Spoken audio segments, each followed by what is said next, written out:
Ya Nur,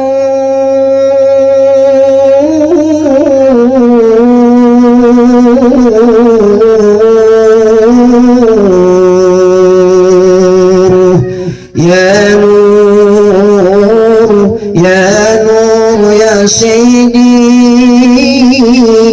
ya Maulana Muhammad.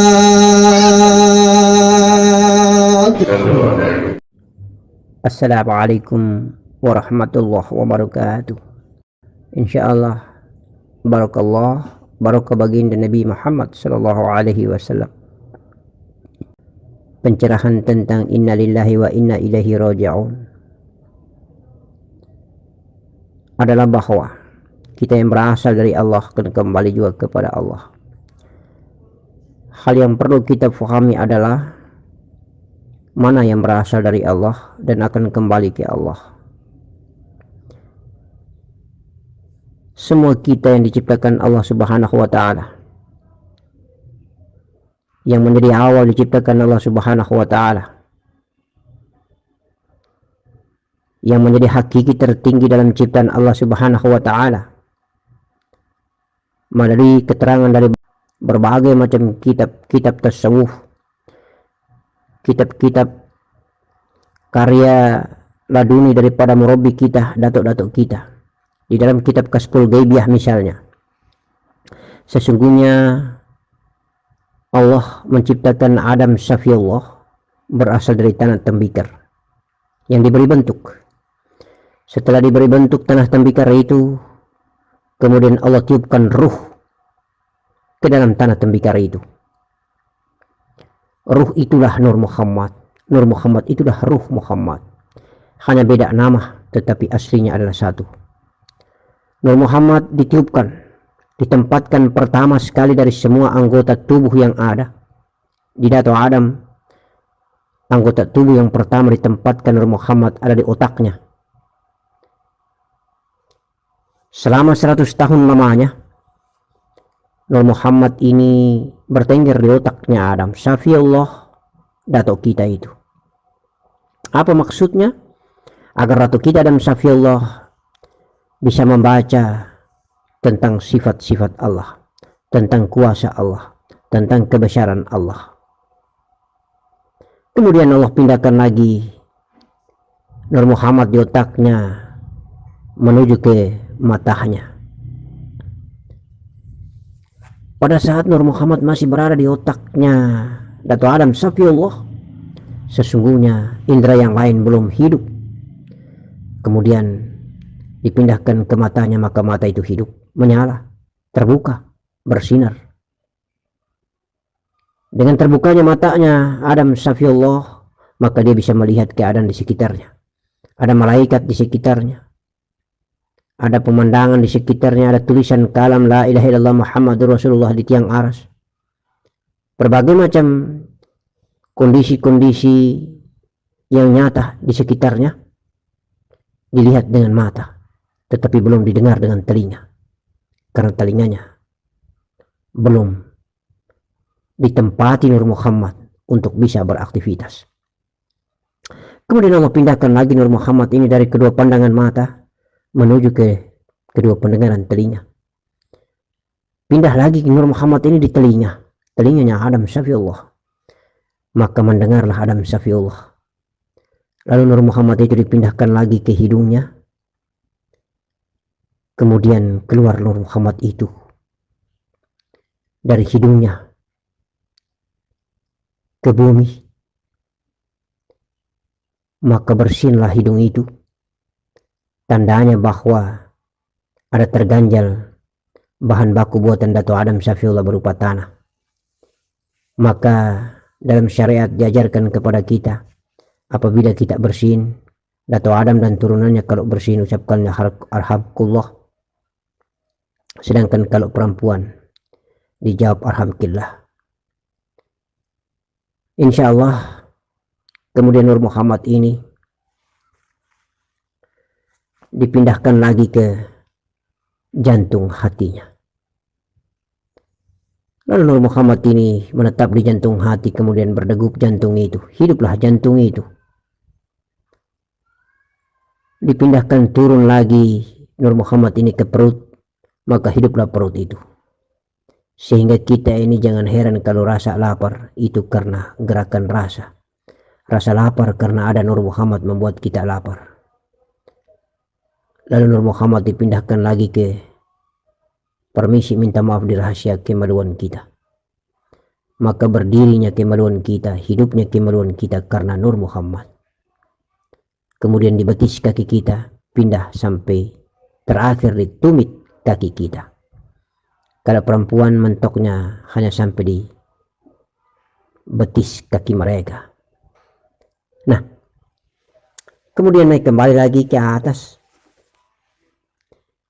Dia menghinggap dan menetap lama di jantung hati, di kolbi ini. Bekas-bekas tinggal menetapnya Nur Muhammad itu menjadi biasan cahaya, menjadi wadak cahaya, menjadi tempat tinggal cahaya. Tetapi induk daripada Nur Muhammad hakikatnya adalah di kolbi kita. Menetaplah di kolbi itu, di negeri yang terindah. Oleh karena itu maka pada saat kita mau kembali pulang, kita harus tahu jalan pulang. Sebagaimana jalan datangnya Nur Muhammad.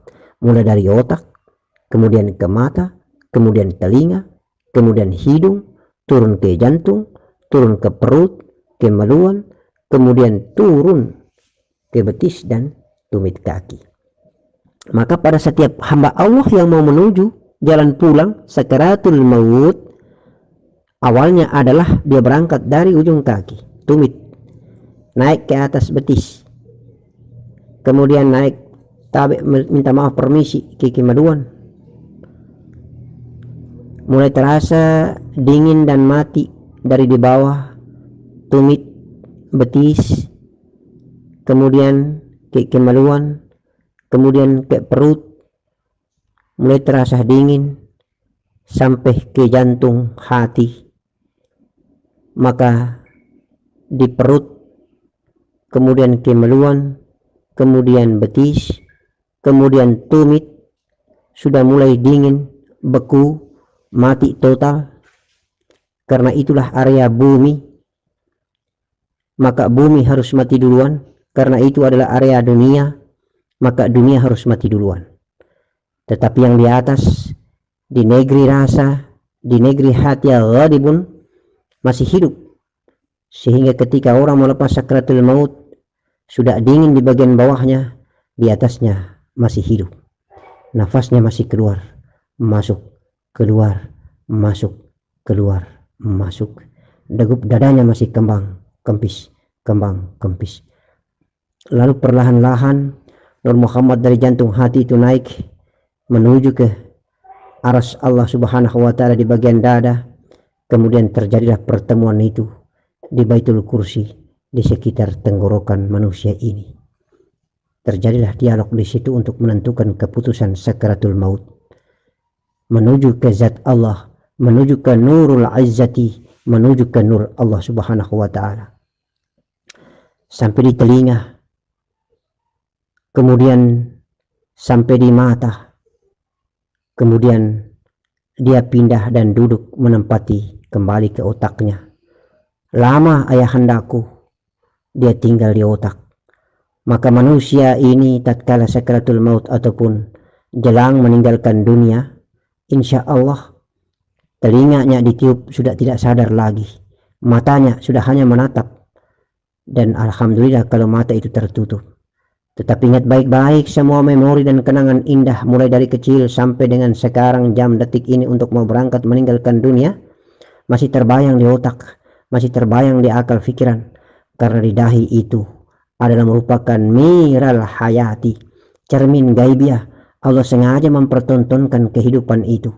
Istri yang kita sayangi, harta yang kita miliki, anak-anak kita yang kita cintai, keluarga kita yang kita sayangi, semua handai taulan kerabat kita yang kita cintai, yang kita bermain dan bermanja-manjaan sejak masih kecil sampai dengan kita dewasa, semua dipertontonkan Allah Subhanahu wa Ta'ala untuk kita kenang dan kenang kembali.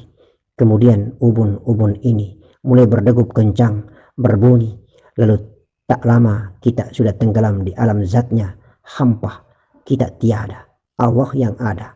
Maka lepaslah sudah sakratul maut. Seindah-indahnya sakratul maut adalah mulut tertutup rapat, mata tertutup rapat, nafas ataupun jiwa lari tenggelam di dalam zat Allah sangat halus melalui napas alif atau hidung. Jangan sekali-kali kita belajar mengenal diri, tetapi justru napas itu keluar melalui mulut yang disebut dengan nafas, tetapi harus melalui hidung yang disebut dengan nufus. Tetapi kalau melalui telinga disebut dengan tanafus, melalui mata disebut dengan ampas. Insya Allah dalam perjalanan rahasia yang indah hanya ada dua perjalanan dan kendaraan ini, yaitu terowong kendaraan yang ada di hidung, bukan terowong kendaraan yang ada di mulut. Jangan sekali-kali kita melihat bahwa mereka yang meninggalkan dunia dengan matanya terbuka, mulutnya terbuka, maka insya Allah dalam ilmu belajar mengenal diri, dia termasuk mati sia-sia. Karena sesungguhnya ruhani, nyawa Nur Muhammad tidak akan keluar lagi ke bumi. Dia harus mati menyatu, tidak mati bercerai-berai. Dia harus menyatu antara Nur Muhammad, jiwa dan jasmani ini. Nur Muhammad ditambah jiwa sama dengan nyawa. Nyawa harus memeluk jasmani, kembali pulang menuju zat pencipta Allah subhanahu wa ta'ala. Amin. Tadi Abah menjelaskan adalah datangnya Nur Muhammad yang berasal dari Nur Allah, atau yang berasal dari zat Allah yang maha luas itu, yang meniupkan sebagian kuasanya, sebagian cahayanya, percikan cahayanya, sedikit cahayanya yang bernama cahaya Muhammad, diturunkan kepada jasad Adam Safiullah. Sekarang bagaimana kita harus memikirkan adanya yang bernama an-nafs diri kita yang kita kenal itu. Sesungguhnya dia adalah bersumber daripada Nur Muhammad juga. Nah, penjelasan Abah tadi itu adalah bahwa Nur Muhammad yang ditiupkan oleh Allah subhanahu wa ta'ala, Ruh Muhammad yang ditiupkan Allah subhanahu wa ta'ala, menempati otak sekitar 100 tahun lamanya, kemudian pindah ke mata, kemudian pindah ke telinga, kemudian pindah ke hidung, turun mentok sampai di jantung hati ghadibun. Insya Allah sampai disitulah hakiki tertinggi daripada Nur Muhammad, Nur Allah di dalam Nur Muhammad di dalam Nur Allah. Sesungguhnya dua wujud Nur inilah yang kita cari-cari untuk mau mendapatkan ma'rifatnya. Lalu sebagai abdi dan hamba, Nur Muhammad yang berasal dari utusan Nur Allah subhanahu wa ta'ala, yang berasal daripada Nurul Azzati, menempati jantung hati ghadibun, memproduksi atau membias sedikit kuasa dan cahayanya menjadi api, angin, air, dan tanah. Itulah cahaya api, itulah cahaya angin, itulah cahaya air, itulah cahaya tanah. 4 unsur cahaya ini berkolaborasi, berkondensasi, melebur menjadi satu cahaya, namanya cahaya nafs atau cahaya jiwa. Cahaya jiwa inilah kemudian dia berwujud menjadi mani, kemudian mani bergabung dengan ovum menjadi mani-manikan ke dalam rahim, lalu Allah menjadikan jasmani itu menjadi darah, daging, tulang, dan kulit. Tersisiplah, tersusuplah, terinternalisasilah Nur Muhammad yang berasal dari unsur api, angin, air, tanah, melebur masuk ke darah, ke daging, ke tulang, ke kulit. Insya Allah 4 unsur ini melahirkan unsur jasmani yang bernama darah, daging, tulang, dan kulit.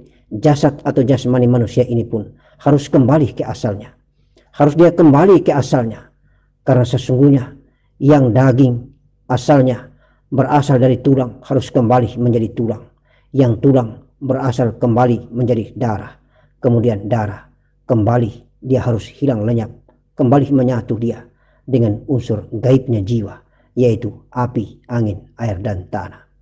Sesungguhnya api, angin, air, tanah ini pun dari unsur-unsur yang bersumber daripada Nur Muhammad pun kembali satu persatu.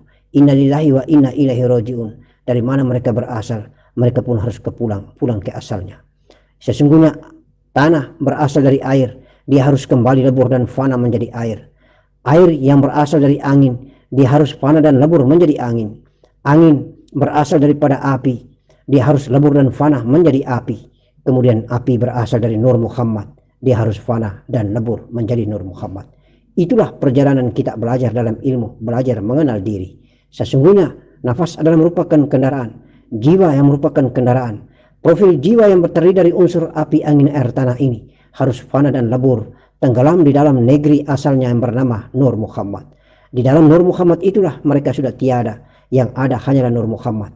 Nur Muhammad yang berada di jantung hati, naik perlahan-lahan menuju Nurul Izzati yang ada di negeri hampa, maka fana di dalam zatnya, maka lebur, nur ketemu nur, nurun ala nurin, binasalah semua ciptaannya.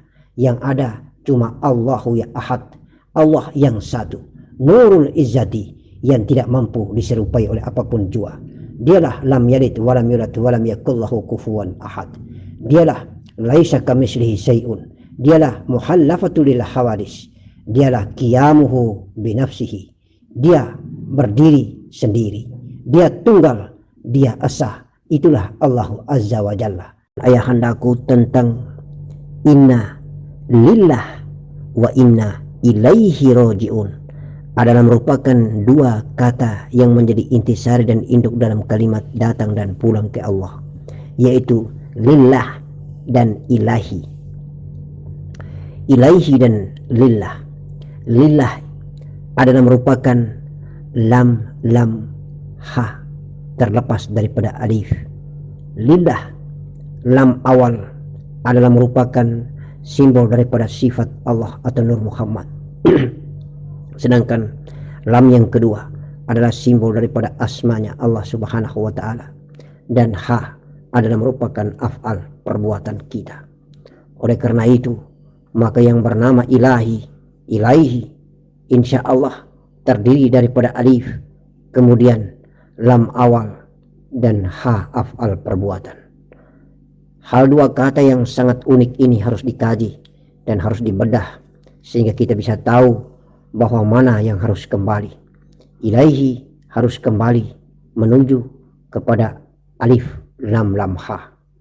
Oleh karena itu, maka penjelasan tadi adalah merupakan penjelasan yang menjadi terjemahan daripada gambaran tentang lillah dan ilaihi. Lillah dan ilaihi. Lillah dan ilaihi. Insya Allah akan kita kaji, akan kita bedah lebih detail lagi ayahandaku. Saya memohon maaf kiranya garis besar itu dulu, nanti akan dipertegas lagi. Amin. Assalamualaikum warahmatullahi wabarakatuh.